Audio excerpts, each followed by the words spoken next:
Oh my gosh. And the question is, are we a nation? And what kind of nation are we? And I have to say, the Doge bags that are on the loose in our US systems, illegally dismantling our systems, deciding how they're going to terrorize people, scare people, firing people. Just in my neighborhood alone, I have a family whose children that my children grew up with, that work for the FBI, helped us keep safe from foreign actors, was disbanded by that Pam Bondi, So we have an issue that we are under attack. And yes, call it a coup. As we said, you got to name it to be able to fight it. And we saw this morning our congresspeople at the doors of the Department of Education and the police standing there blocking inside their entry. So yes, what kind of nation are we? And I have to say, in this room, when you look at the chat, you can see we're a nation of people who do care, who are standing up.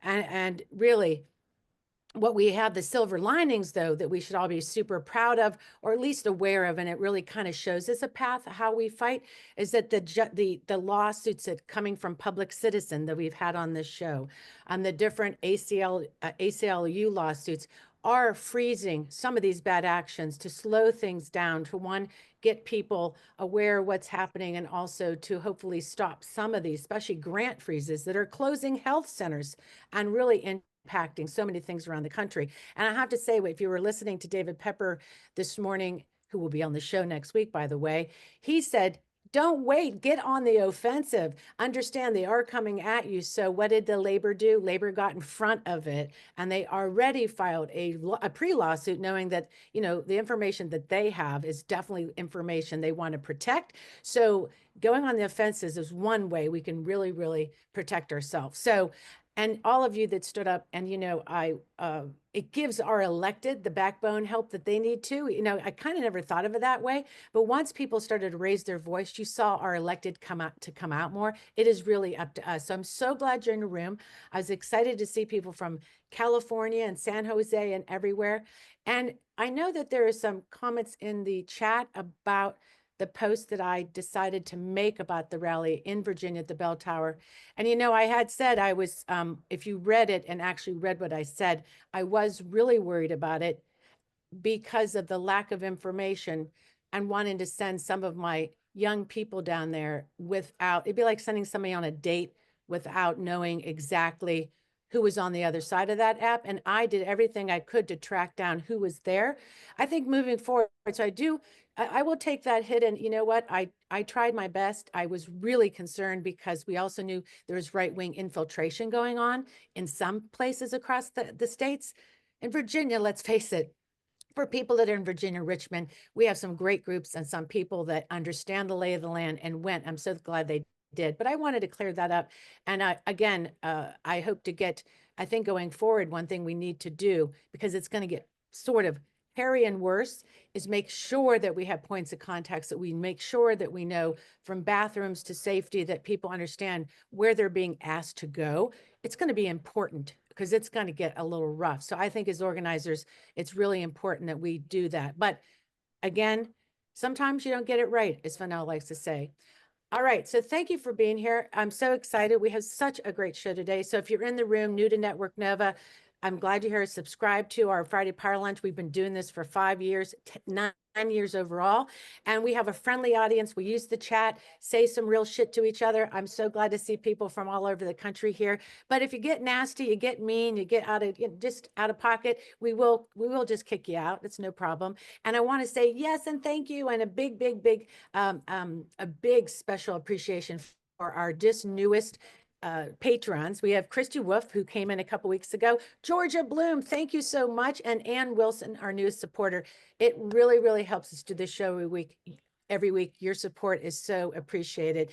So, hey, everybody, it's Friday, February 7th. And yes, you're on the Friday Power Lunch. And we are a badass group of women bringing you the news and political gab every week, and we fuel things to get done from coast to coast. And we also like to make politics fun. Today, super important, a subject that we've been concerned about really for this past year, supporting immigrant families and communities. Today, it's show number 198. how cool is that? I want to welcome Congressman Jennifer McClellan to the show today, Roma Javid, Legal Director, Immigrant Justice Program, and Patricia Bracknell, President of the Chamber of Hispanic Progress. So great to have you in the room.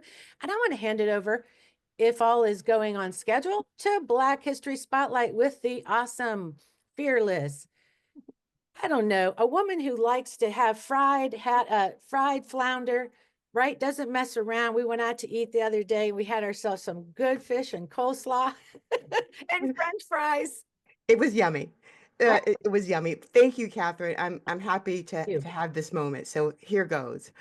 Well, So I'm gonna get out of your way if you give me a minute. sure, I'm gonna go get my flounder right now. go get your flounder. So what is a black job? When Trump uttered those words, it went viral. We all laughed and we wore T-shirts. My black job is to vote. My black job is in Congress. My black job is a lawyer, a doctor, a scientist. And the highlight was from former First Lady Michelle Obama, whose husband's black job was president of the free world. I took those remarks to be exactly as Trump intended, that he believed our black jobs were in the fields, doing manual labor and the jobs that no Americans wanted to do, intended as an insult to immigrants who are our friends and family and neighbors, but it was also an insult to the history of where our ancestors began, in the fields, working 18 hours a day, with little sleep, food, shelter, for 240 years, from 1619 to 1865.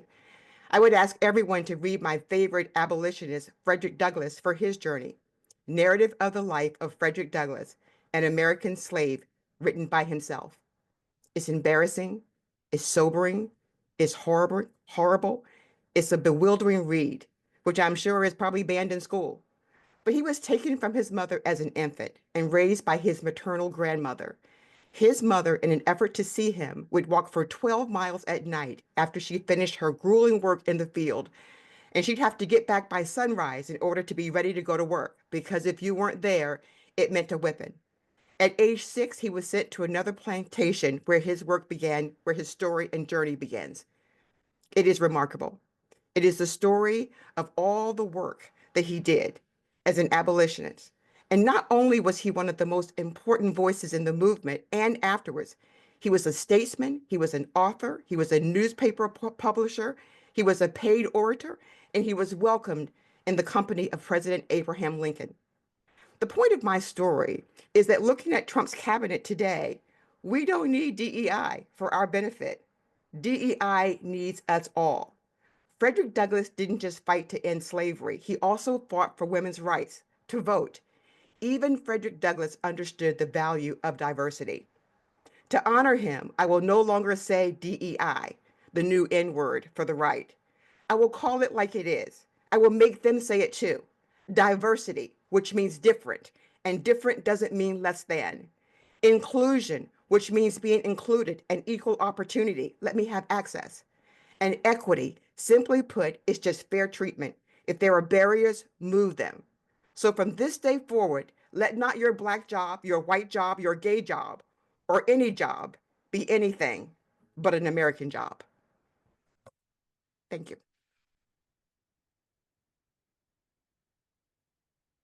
Well, Good job. my friend, that's so amazing. Can we put Carrie in? Right. So I didn't get to, I want to just start the show off. So by the way, so powerful. And Carrie, great to have you here. What a Thank busy you. week. I'm so excited. First of all, That's to recognize Black history. And I was being silly about the flounder. Fennell and I had lunch together at her favorite place, Surf Rider. And we talked a lot about getting to know, our husbands got to meet finally, which was really exciting. And I think that is so important moving forward as community and friendship and having those moments that you take to yourself, so it was great. Yeah, we got to hold each other up for Hold each sure. And you, Yeah. Carrie, I wanted, well, we're waiting for, hopefully we'll have a few minutes here before Jennifer McClellan comes. If not, we'll go with with the roll on with the guests. Oh yeah, we've got great guests, so we can just Great. keep on rolling. You put it together. I'm so grateful for all that. But let's talk about you real quick. When we talk about the stuff we can do in playbooks, I'm just so impressed with what's going on with COVID Coalition. Why don't you give us a quick Thank report? you. Yeah. So the little sisters of Network Nova down in Hampton Roads, we're very proud. But we had an amazing turnout at Wednesday's meeting. It's actually the third meeting we've had since the election, but it was our biggest meeting we've had in a really long time. People are getting pretty fired up. We had a lot of new people. It was very energetic. We did a cool icebreaker where we talked about it's time that we're not on defense. So we took attacks from the campaign, wrote them on one side of the card, and then flipped it, not pro-Dem or pro-progressive, but a direct attack on the Trump regime. And we came up with some good ones. So we're calling them truth bombs in honor of Fanal. So we are developing a playbook. We've got a few things up our sleeves in terms of communication. The first step being calling it the Trump regime.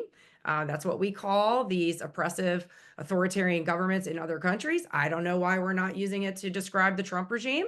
So from now on, friends, it's the Trump regime. So that's step number one of the playbook. Step number two, of course, is that we're going to control some communication, and we're going to go back down to the level, back to the level where we are.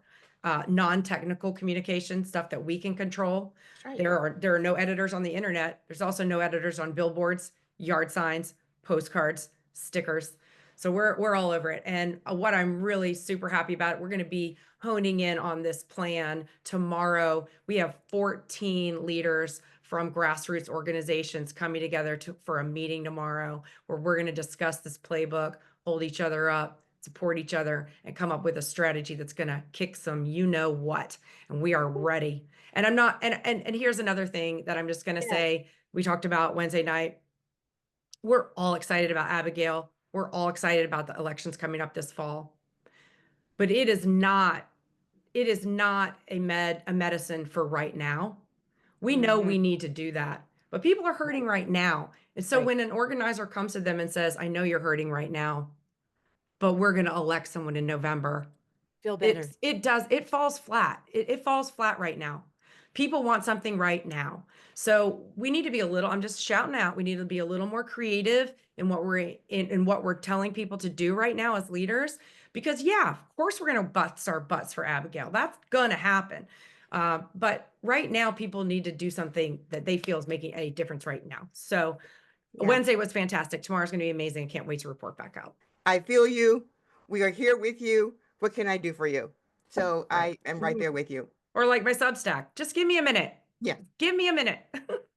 Oh, listen. Yeah. And I love the regime. And I was listening to the pod Save America today, and they came out with the douchebags. So I was like all over that, because I know that Fennell had some dirty words yesterday that we're not going to say on the show. But when Fennell says dirty words, I'm like, dude, we're all down. Like, we are down with the fight. So I think what we should do, the smart thing to do, is to get this party started for everybody.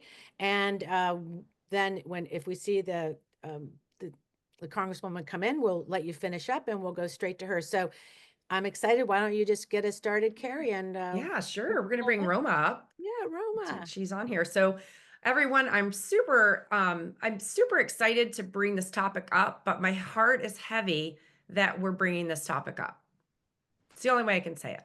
So we're bringing in our friend, Roma Javed, who's going to talk to us today. She's the legal director for immigrant justice at Legal Aid Justice Center. So Roma, welcome to the Friday Power Lunch.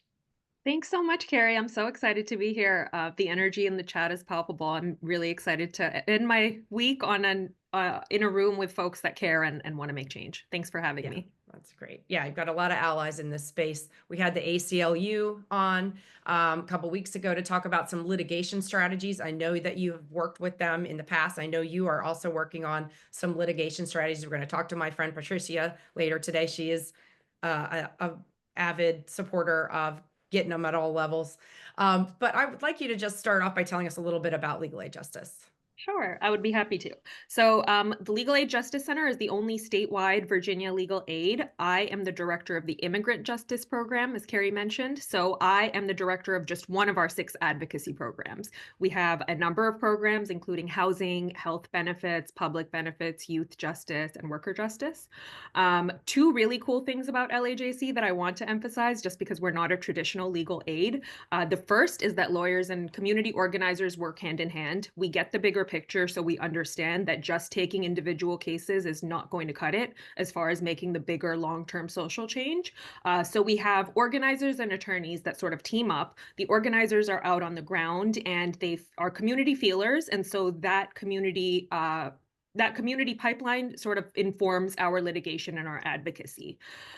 We try to be directly responsive to community need, which is really exciting, and we are nimble enough to be able to do that because of the second cool thing about LAJC, which is that our development team really prioritizes unrestricted funding. That's very unique for a legal aid because often federal funding comes with restrictions that bar representation of undocumented immigrants and other sorts of immigrants that are often the most vulnerable ones. So cool things about LAJC, we are nimble enough to be able to do that work, and we work in such a way that we are community responsive and can do it.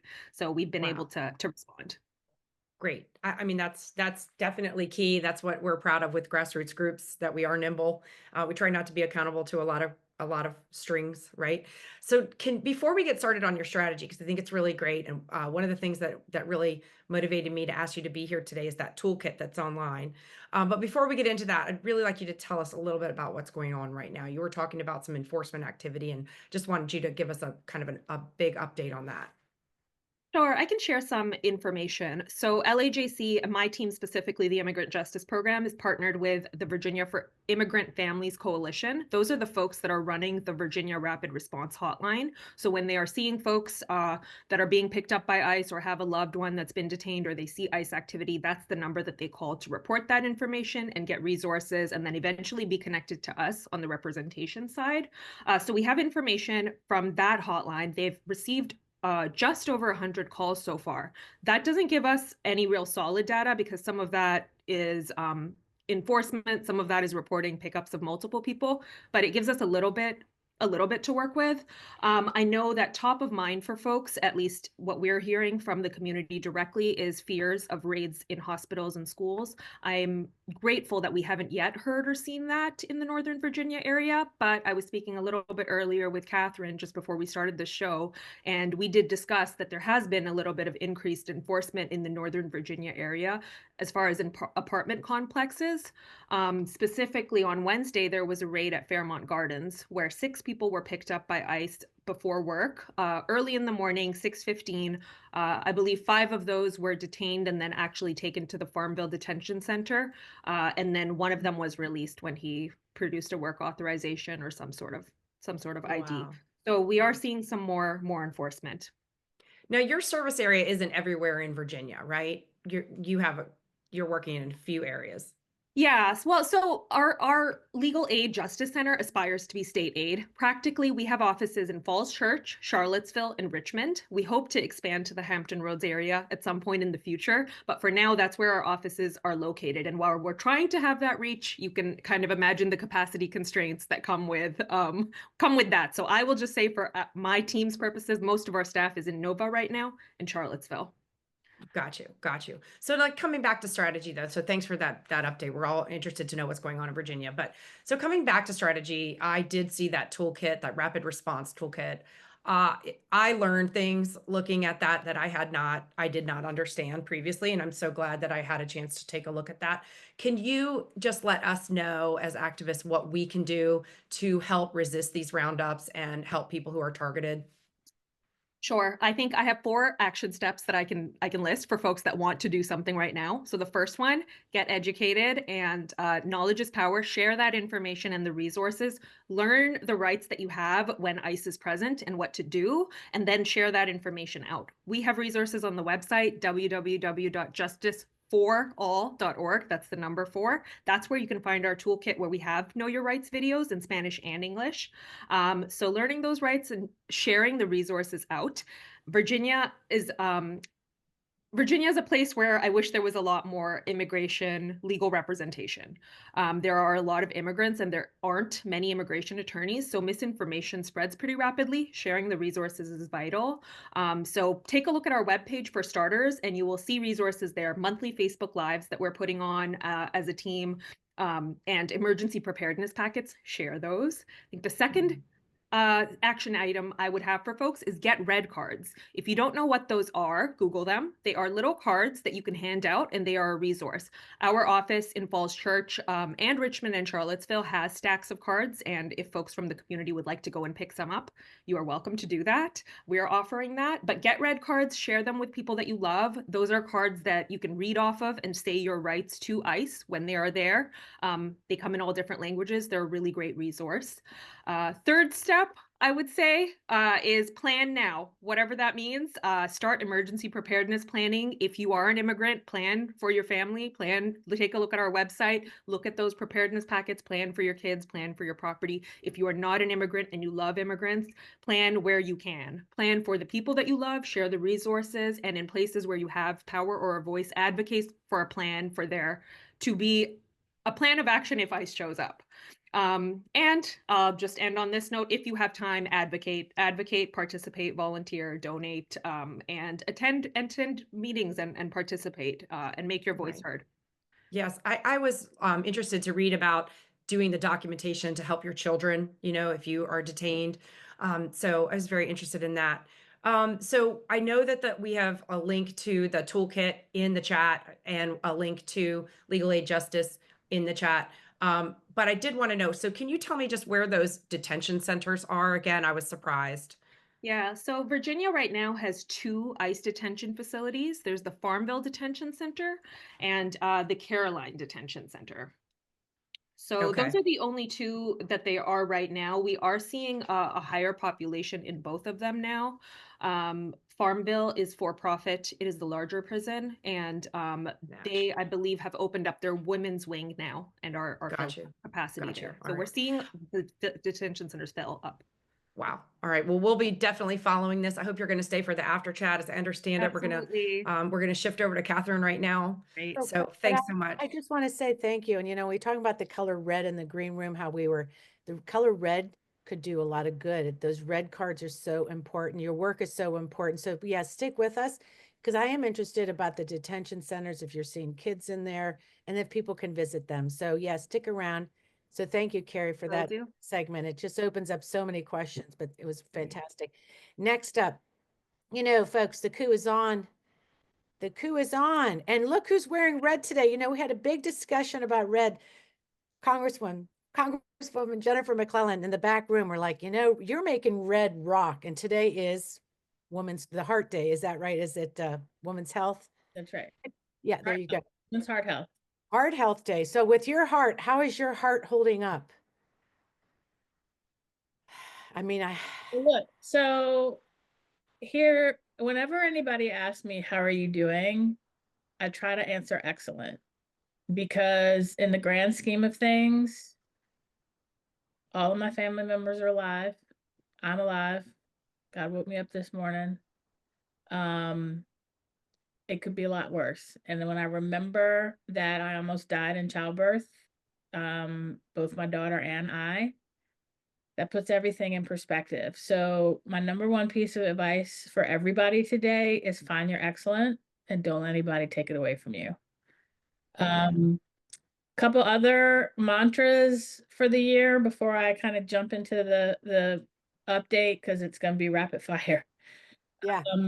Try to focus on what you can control and let go of the rest. You cannot control everything. You can't impact everything. And if you try, you're going to kill yourself or drive yourself crazy. That is easier said than done, I know. But if you constantly, every morning, remind yourself, focus on what you can control and let somebody else handle the rest, it'll help. And this is an all hands on deck moment. And those are kind of the mantras that I have told my team, and how we are approaching every day, because this is a coup. Yeah. This is a coup, and it is not a coup by Donald Trump. It is a coup by Russ Vought and Elon Musk. Plain and my simple. I'm not even sure Donald Trump knows half of the things that he signed. No, he's worried about something else. I want to say that when I was down last Sunday to listen to the Virginia's List event, and you spoke, your words were really impactful. I want to thank you just for being the leader you are. Before we dig really into it, I think what we found this week, rising up to be right behind you with the activists, I think that has really been helpful to show really the support of you. But in that moment in the room, you told us put our mask on first, like in an airplane, take care of ourselves first, and focus on what you can control. I took that back to my team, your top 3 things, because I was like, shit, I need that too, because you just want to focus everywhere and control what you can control. So I just want to say thank you for everything. And let's get into it, because this is just so impactful. I have neighbors that have lost their jobs. We have kids that my kids went to school with, the FBI work. They're doing intelligence against Russian oligarchs, wiped out by Pam Bondi. Now we have, like you just said, what's going on. So why don't you start where you think it's most helpful, and just give us what's going on. What is happening? First, I want to, so Donald Trump issued over 100 executive decisions on day 1, which was not quite 3 weeks ago. And so everybody understand this flood the zone, fire hose, whatever analogy you want to use, that was an intentional strategy to overwhelm and exhaust us. And we really need to resist the urge to react to everything and be very strategic. And so for each member of Congress, we have a broad House Democratic caucus. I can really only speak a little bit for the House and a little bit for the Senate, but we have a strategy that's a multi-pronged attack. Some of you may have seen Leader Hakeem Jeffries posted his sort of 10-point strategy. Some of it involves us and some of it does not. The House, only the Speaker of the House has standing to sue on behalf of Congress. And so for many of these actions that overstep presidential authority and infringe on congressional authority, we are not in a position to challenge that in the courts. We have to work with allies. So for example, when the funding freeze happened, we very quickly mobilized with the 22 Democratic state attorneys general for them to file a lawsuit, which then led a federal court to strike down that funding freeze. And so just know, even if you don't see always, and you're not going to see all actions that we're taking, that doesn't mean they're not happening. So what are the actions that we're taking? We're trying to use our committee structure to prioritize what members are doing what. And based on what's in our district. I'll speak for me personally. Where we have primarily put our focus is the federal workforce because of the impact on Virginia, the national security issues and related veterans because of the importance to Virginia.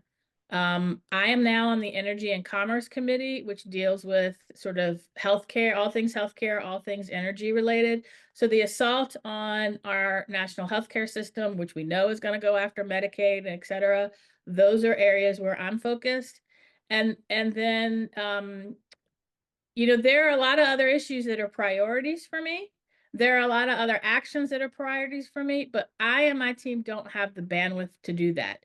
So every member of Congress is sort of picking those 3 or 4 areas where they're going to laser focus in. And sort of that's the only way we can handle this sort of all hands on deck approach. Some of what we're doing is legislatively.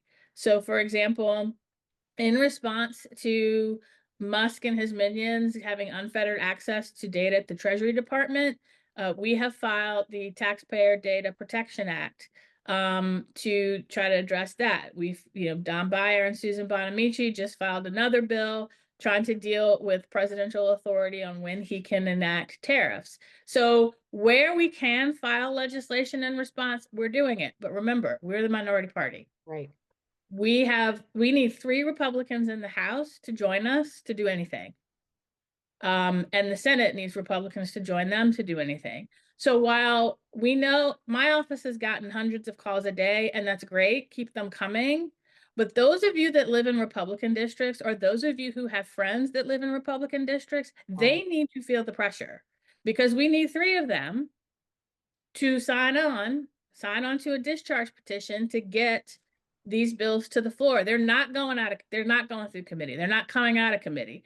And Right. so put the pressure on the Republican members to make sure they know how upset you are. Democrats know we're just as upset and we're acting, but we need them to grow a spine and act. And the only way they will grow a spine is if they understand there's electoral pressure, that if they don't, there are going to be consequences. Can I ask you a quick question about that? Mhm. So do you have an inkling of a few that are sort of somewhere that you feel do have a heart? Or in Virginia, I mean, we do have, you know, obviously some of these Congress people took place in the January 6th insurrection, right? So we have, that's a hard issue, because I'm wondering, when you see the whole everybody installed is an election denier. I mean, it's just really kind of crazy. Is there any hope that you see of any of those Congress? And on the Senate side, I was really surprised by Lisa Murkowski's vote. And I'm thinking, is it that bad? They're that scared? And what the hell are they trying to save? Because if this goes the way it is, there's nothing to like recover from anyway. So no one's willing just to go out on the chopping block at this point. I can't speak for them. Right. Can't control what they think. Right. What I'm saying is, some of you have the control. You are their constituents, or you know people who can flood their office and demand action. Okay. And they may not vote, Right. but the only reason the funding freeze, you know, they start to backtrack when they see public opinion swaying against them. And we're not going to win every battle, Right. but we got to try. And so, you know, rather than trying to speculate who can we get, Just go at it. members listen to people who live in their district. So if True. you live in a Republican district, or you know people who do, have them call their member, period. Don't worry about anything else. No. So let's talk about the Department of Education. I saw today the flurry at the doors trying to get inside there, and people being denied. We saw the police standing and, you know, making a show of force. So what is going on the ground that you're seeing that people should know about, or maybe that they're trying to call attention to? Is that another strategy to sort of shine a light on what's happening? The biggest thing that we can do is, yes, shine a light on what's happening, and federal employees are afraid to speak out. Mhm. And anyone who receives federal funding is afraid to speak out. So what we're trying to do is, whether it's at USAID, the Department of Education, yesterday I was at the, you know, HHS, is we have to show up to say, like, what are you doing? And when we get rebuffed, that's news. So we're trying, basically through legislation, through letters to the Trump administration. I've written several letters already, or joined on several letters on the record, calling them out or trying to get answers to questions. And then when they stonewall us, that creates a record that then can be used in a court case somewhere down the road. We've been talking with our allied partners. This week, Jerry Connolly and Steny Hoyer hosted a roundtable with various organizations that represent the federal workforce to talk about their litigation strategy and what we can do to support federal workers. And so that's what we're doing. But I think more importantly, what I'm hearing is you all need to know what you can do. And so, number one, again, I go back to making sure Republican members are Hearing. feeling the pressure. So whether that's protest, whether that's calls into their office, whether that's email, and calls, frankly, are a little bit more effective because the calls into the office bog down the staff. And while they see and get a number of the emails, you don't feel them quite as much as you do phone calls. So calls into Republican offices to tell them your concerns. And as you see on the ground in your community, how these different things impact the community, letting us know. So for example, yesterday, I met with a group from community health centers who said, we still can't access our funding, even though the funding freeze was blocked by a federal court. And now we're going to have to close, you know, 3 of our centers. So where you are in an organization or know people who are impacted by what the federal government's doing, whether it's farmers who are worried about the tariffs, whether it's you're starting to see egg prices go up again because avian flu means whole flocks of chickens are being slaughtered and CDC is not doing anything about it. Sharing that information, but also I got to tell you, there's so much misinformation that is being spread. Yeah. When you see something on social media, before you share it, verify it. Verify. Because there have been instances where and be strategic about what you share. So perfect example, I was flooded with people reaching in saying, have you noticed that all the federal government websites have a flag that has 9 stars in the top? Isn't that the Confederate flag? Well, number one, no, it's not the Confederate flag. Number two, there are reasons behind that. And number three, should our priority right now be on the fact that there's what the flag looks like on websites, or should our focus be on the trauma that's being inflicted on the federal workforce? So please pick your battles in a way that are going to really have an impact, but check the facts before you share something. Yeah, it is. And, watching over here, I just happened to be watching Fox News the other day, and I was like, the amount of misinformation that comes and the stories going through there, it's incredible to witness. Before you leave, I want to point something out because I am concerned about it when I think about our election in Virginia, and I think about our strategy as Democrats, as we know we have an opportunity, hopefully, to win back the House. The SAVE Act that's coming up this week, it feels like a lot of people don't know about it, even some of my activist friends. And this seems to me to be the strategy to make sure we kind of never vote again. So what are you guys thinking of when you see the SAVE Act passing possibly, or that will just really change even how maybe we vote in Virginia on this election? So I'm a little worried trying to get ahead of the game. What is your plan on the SAVE Act? Well, the SAVE Act is not new. They tried to attach it to a funding bill last year, and really it's spreading the word. And again, we need 3 Republicans to vote no. So that could pass if they don't vote no. It could pass. And but for people that don't know, what the SAVE Act does is it would require in every election, and there's a big question whether, Congress can only do so much with state elections unless it's to enforce the Civil Rights Act. But what they want to do is require a basically a government issued ID to be able to vote.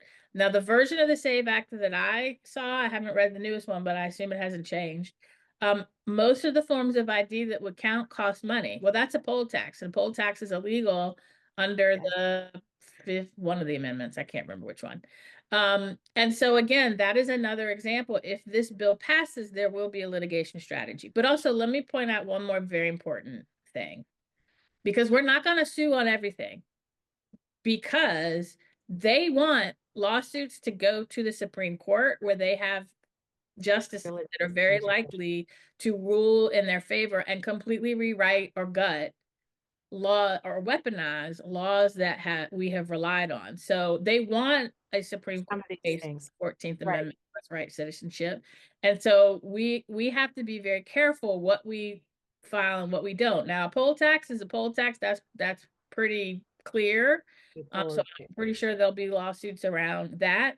But right now, it is putting that pressure on Republicans to vote against all this stuff. Right. Raise awareness about what all of this stuff does. And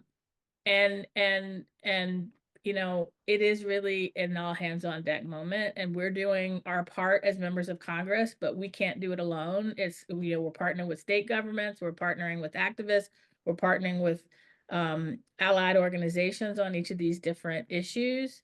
And I'm going to be honest, like, things are happening so rapidly that sometimes I don't even have time to post on social media. But if you want real-time updates about what's happening, make sure you are following members of Congress on the official side. Everything I have time, or my staff has time to post, and I have like 3 comms people, is on our official side at Rep McClellan. Except Blue Sky is different, but Courtney will put it all in there, or you can go to my website at mcclellan.house.gov. but make sure you are following and amplifying what we are doing on our official pages. Okay. Because under the rules, we got to keep official and unofficial separate. And we don't have, it's really hard to keep both of them up to date. Yes. Well, I want to say that when I wrote, we're going to wrap up, and I'm so grateful you can be here today. I love what you're doing today. I think today is the deadline, but you're sending Valentine's to veterans. It's just a beautiful thing that you have taken on, and I love that. And also about voting and today's Black History. Vanell, you missed that. We opened it up with a really great moment about Black history, but the poll tax reminded me of your family story. And that's why the SAVE Act, needing a birth certificate and a passport and not allowing any voter registration through portals or online, this will change how we do things in Virginia. So my mind is sort of looking ahead of that a little bit.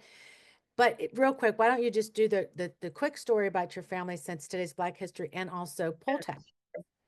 Sure. So I'll do poll tax, and so my great grandfather had to pass a literacy test and find 3 white men to vouch for him to be able to register to vote in the 1890s, but he did it.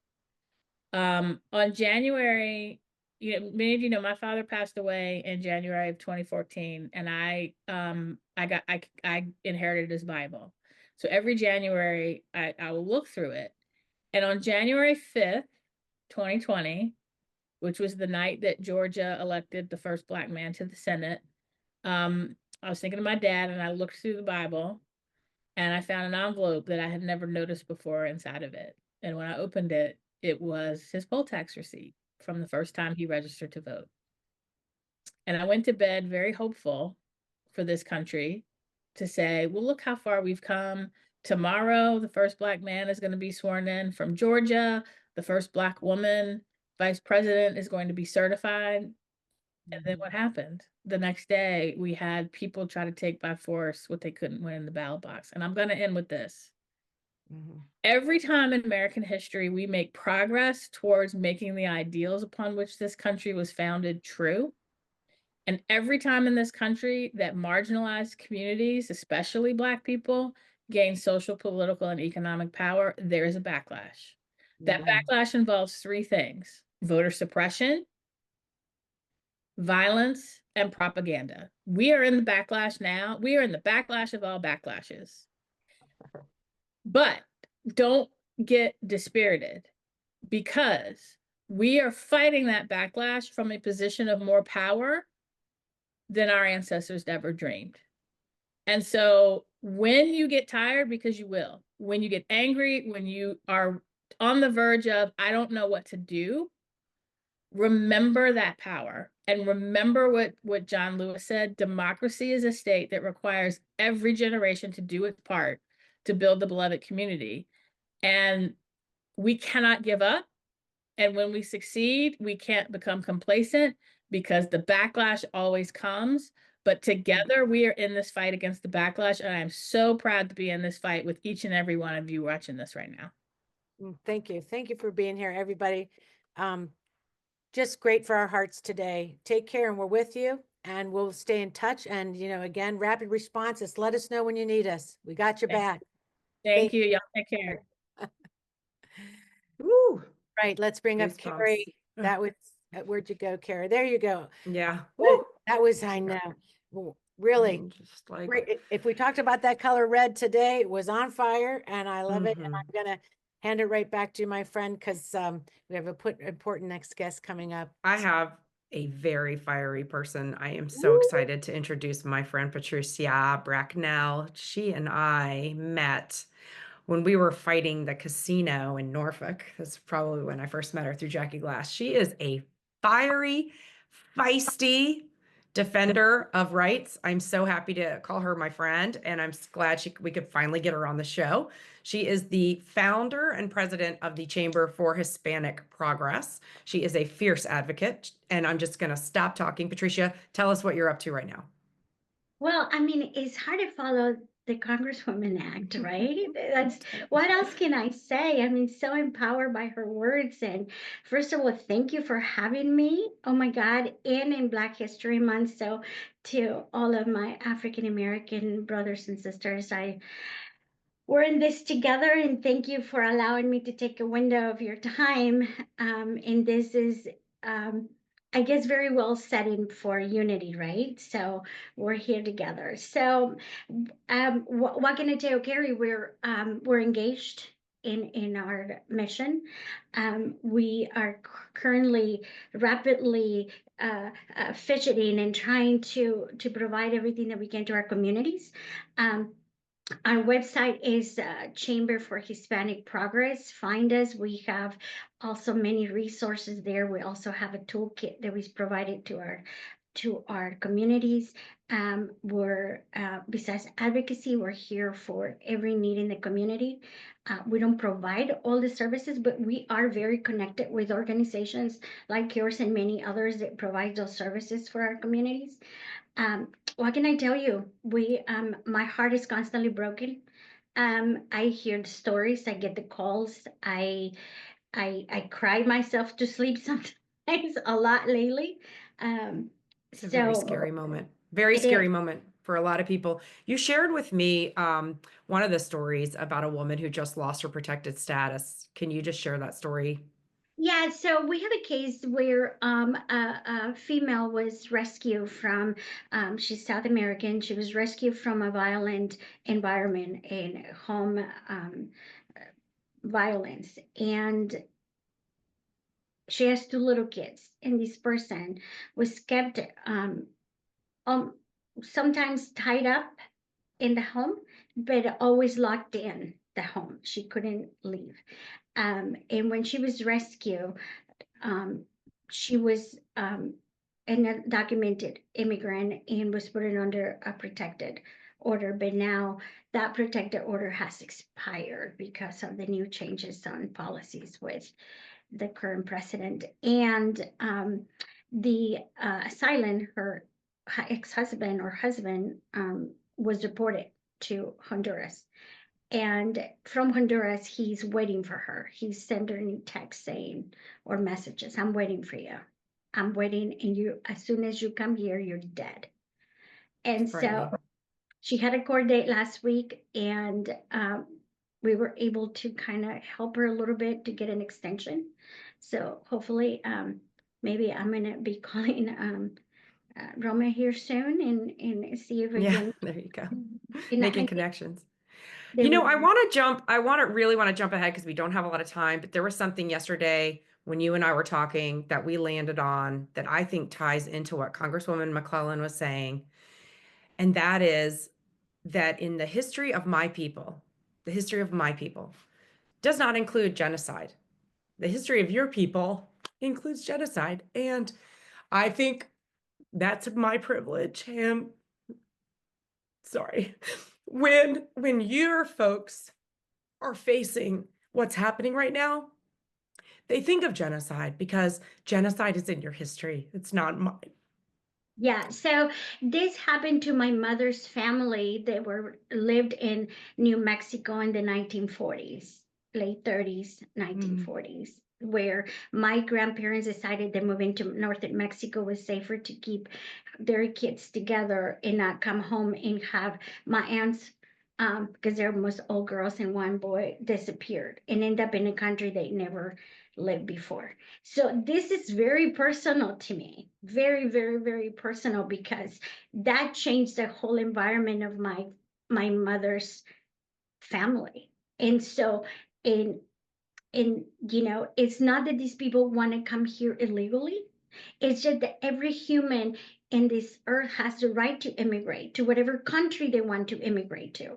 It is those countries' responsibilities to have those immigration laws that are active and they are responsible and that they can apply. But the United States doesn't want to make them accessible. Right. They want to create criminals. They want to create what they call criminals constantly. So, you know, what are you going to do? I just think that right now you can't help but see we have just sent folks into detention center in Guantanamo. So we are taking people who are not from Cuba and sending them to Cuba. So it is starting to happen. We are forcibly removing people into countries that they're not even from. And so when you brought that up the other day, it just resonated with me because there are certain things that trigger certain responses in different populations. And for you to have that in your history and that it immediately comes to mind because you've been working with Indigenous people and people of Hispanic descent, and even using the term Hispanic just implies the word genocide. So it's just something that brought up that you can't help as you're seeing what's happening unfold. Real quick, because this just came up yesterday when you and I were talking. We're talking about sharing stories. You have a federal grant. You received a memo that was quite troubling. I just want you to take 20 seconds and explain to us what that memo was all about. So we're a part of a research project with MIT, UVA, and the Department of Energy. And our grant has been issued and is money from 2024 fiscal year 24.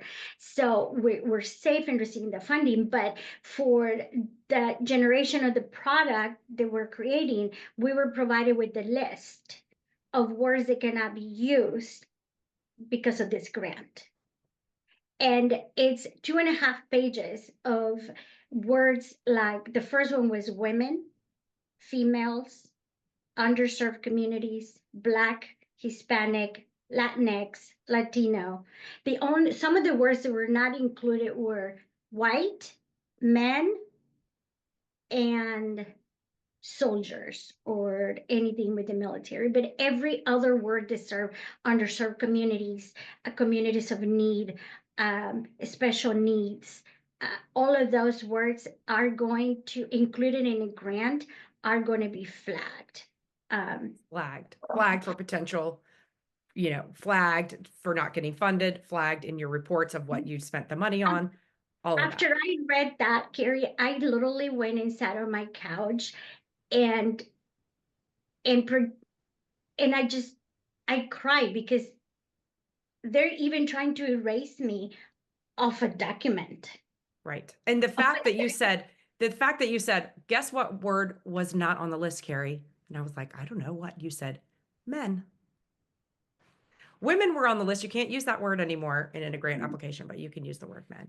I'm glad you shared that, because when you told me that yesterday, I could not even believe it. You said it was 4 pages of words that you can no longer use. Yeah. Four pages of words.